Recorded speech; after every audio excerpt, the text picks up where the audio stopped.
Hello, and welcome to Making Moves, where each week myself, Ross Hastings, and Kieran Antil catch up to discuss a company that has been repositioning in their market for growth somewhere in the world this week.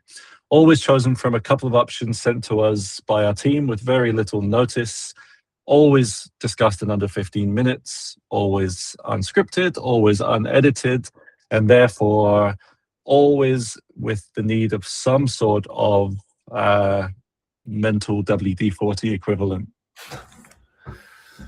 And I'll soon run out of analogies for the drinks. That's a good one, though. That's a good one. That we're sipping. I hope you're drinking WD-40. Yeah, well, maybe we'll feature WD-40 one of these days. Very enduring brand. What are you sipping on? Gone kombucha, I believe it's an Aldi special. So prebiotic, probiotic. This is a little can of goodness. And your blurriness is not allowing it to be shown. Oh, there we go. Pre and probiotics. Woo. And lemon ginger. What's lemon ginger? I was going to guess from the shapes. All right, I think I've had this before. That takes any mystery out of what the reaction might be from me. But I'm gone. Vit hit perform. Yeah, it's got Vits, juice, aqua, and tea.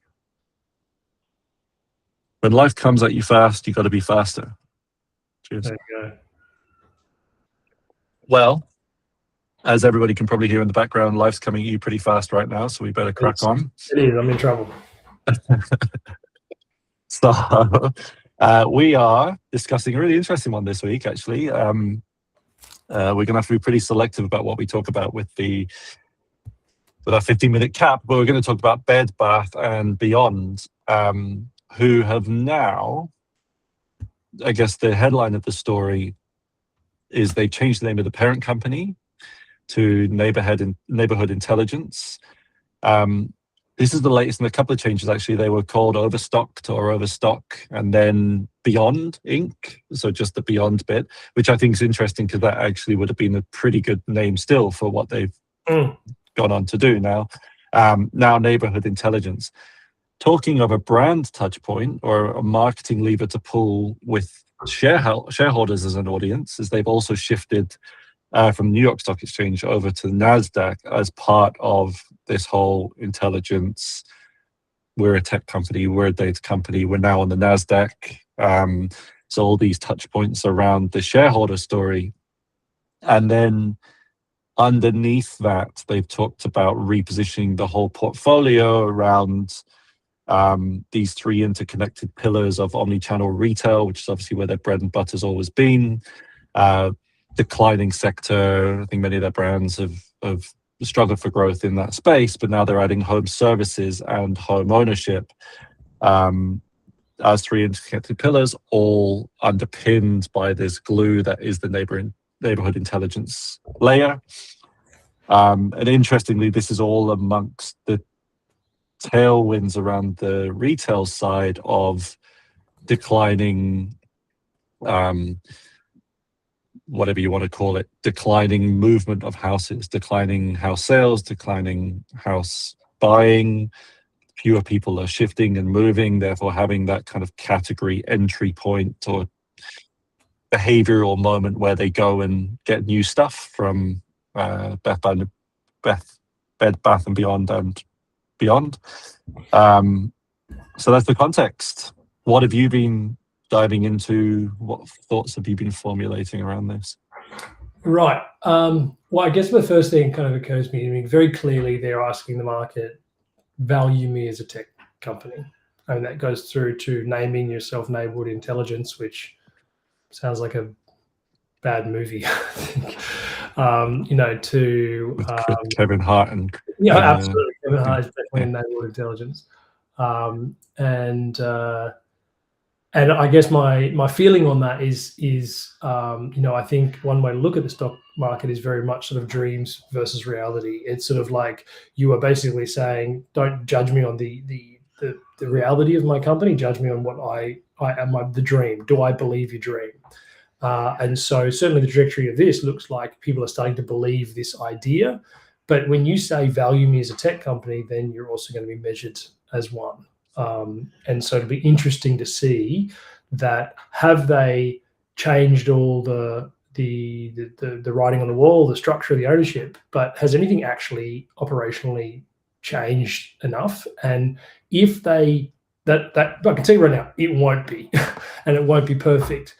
That doesn't mean it's a disaster. It does mean, however, if they're not quick enough and consistent enough in moving and evolving towards those things, towards this promise that they're taking to market, then there'll be a lot of disillusionment, and they'll be judged as that. Well, it's interesting, right? Because we've covered a couple of examples recently, which we applauded for making all the shifts and changes and then making the announcement. This is kind of the opposite. They've relisted, they've shifted the NASDAQ, they've changed the parent company name, which, by the way, they've done before. And in many ways, it's kind of a brand architecture move at the same time from a marketing perspective. And I don't mind it, but they do need to move fast. What I kind of like is they've built this architecture and based on a clear strategic choice they seem to have made, and have very deliberately said where they're going with it, and they've set the direction. I think it sounds quite cool. I mean, naming aside, it sounds very like some sort of, neighborhood watch kind of peeking behind the curtains sort of thing. But like what the CEO Lamonis has come out and said is, we've got these two pillars of home ownership and home services. Home ownership is this 11 plus year relationship now.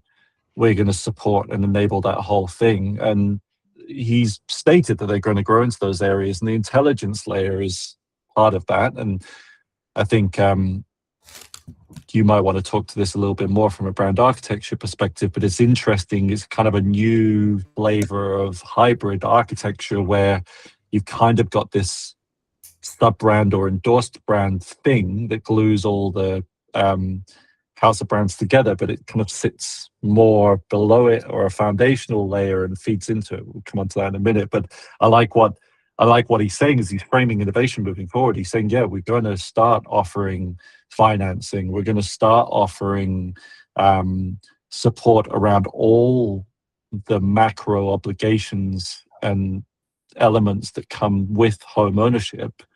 And this repositioning and the tech layer that sits underneath it, currently supporting mostly our omnichannel retail brands, is how we're going to bridge this gap. And that is where the margins are going to be. It is where the growth is going to be. So, it's quite a compelling case, at least in theory. Like you said, the practice will be the proof in the pudding. But maybe talk a little bit about this brand architecture, because I think it's something that we're seeing a couple of different versions of in modern businesses, particularly large portfolio companies or organizations.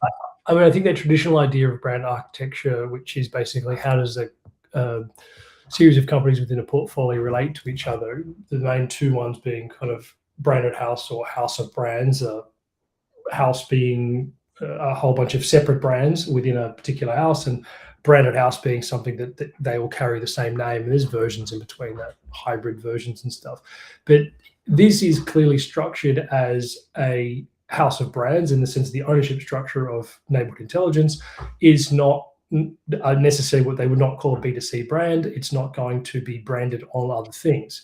So specifically at the moment, it's going to underpin Bed Bath & Beyond, Kirkwood, Bye Bye Baby, like technically invisibly so. I think in the modern world, that even though it's happening on the stock market, there are TikTokers who are talking about this ownership and stock. So it's going to blend into. So the idea that it was this always hidden sort of ownership structure, that's partly true, but getting that narrative right, which is obviously what they're doing by choosing that name, is they're saying that. And that's the first part of it. The second part of it is, even if that's not B2C, and it's not as well known, and it won't obviously bleed across to all the customers of those brands. On that, sorry to interrupt, have they named the tech layer? Is it called Neighborhood Intelligence as well? No. So Neighborhood Intelligence, to what was been announced, is not just the parent company. But what they're likely going to do, I'm sure, is to have some kind of B2C connected tech layer. It's likely going to be a loyalty program of some kind, something that is to do with that thing. So that in itself may become another company that sits across those things, depending on how they structure it, because it would have to service all the brands. And therefore, you are publicly saying, hey, all these brands, we all work together, and you can buy Bed Bath and Beyond stuff at Container Store, and they got some lumber business or something like that. You'll be able to do all these different things. Isn't this great? And we're building these portfolios all around your lifetime value as a customer, your long-term thing of that. So you're seeing more and more of these sort of like mega portfolios trying to make sense of each other. Normally one or two, usually one in the portfolio is actually the big revenue bucket. And these other ones are just smaller companies that they're now trying to tell this sort of connected story that in as a multiplier kind of makes more sense, and getting a customer to think, oh, I'm going to choose that portfolio of brands because my world gets better. I can choose my paint color while I choose my towels.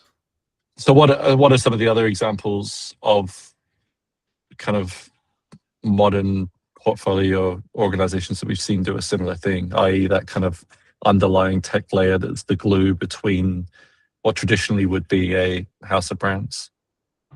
Well, one of the bigger ones I'd say is, say, Wesfarmers here in Australia. That's a portfolio of Bunnings, Kmart, and several others, and that's with one pass. That has its own B2C marketing and everything. What it's all about.